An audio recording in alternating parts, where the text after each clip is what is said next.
Programang ito ay rated SPG. Striktong patnubay at gabay ng magulang ang kailangan. Maaaring may masiselang tema, lengguwahe, karahasan, sexual, horror o droga na hindi angkop sa mga bata.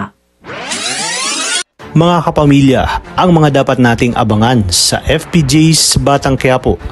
Matapos ngang imungkahin ni Lucio kina Edwin at sa mga batang tondo na ihuli na lang nilang itong si Tanggol, ay agad ngang pumayag ang mga ito dahil kailangang unahin nga nila si Amanda. Ang hindi alam ni na Edwin at ng mga batang tondo ay estilo lang pala ito ni Lucio para mauna niyang makita si Tanggol at mabalaan ito dahil lingid sa kaalaman ni na Edwin at ng mga batang tondo na malaki ang utang na loob ni Lucio kay Tanggol dahil si Tanggol nga ang nagligtas sa kanila nang minsang matuntun ng mga tauhan ni Agustos ang kuta nila noon. At kung hindi dahil kay Tanggol ay tiyak na wala na siya ngayon.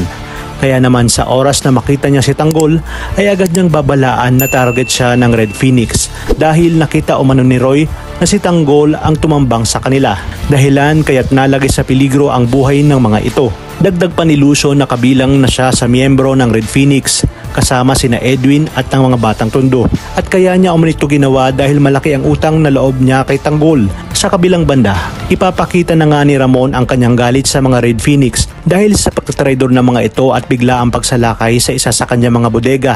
Kaya naman siya mismo ang gagawa ng paraan at susugod sa mga Red Phoenix. Naisip niya na tawagan si Senyor Facundo upang mas malakas ang kanyang puwersa. Halos maubos kasi ang kanyang mga tauhan sa bigla ang pagsalakay ng mga Red Phoenix. Nangako naman si Senyor Facundo na magpapadala siya ng magaling na tao kay Ramon sa lalong madaling panahon. At sakto rin na naroroon si Marcelo.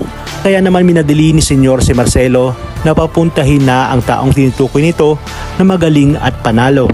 Ayon kay Senyor, kailangan nang masubukan ito at isasama niya umano ito sa mga Montenegro para mapatunayan ang husay at galing ng tinutukoy ni Marcelo. Dagdag pa ni Senyor na malaki na ang pinuhunan niya kaya wag siyang bibiguin ni Marcelo. Kung kaya't agad nagagawa ng paraan si Marcelo upang tuluyan ang mapapayag si Tanggol at sakto rin nga na sa paglabas sina Pablo at Bubbles ng mansyon ay nakita nga nito si Bubbles. Kaya namang gulat na gulat siya. Agad niyang sinabi kay Pablo na ex-convict itong si Bubbles na siya namang narinig ni Senyor Facundo. Makakatulong kaya si Bubbles na mapapayag si Tanggol sa oras na sabihin ni Bubbles kay Tanggol na si Senyor Facundo ang boss ni Marcelo at lolo ni Pablo.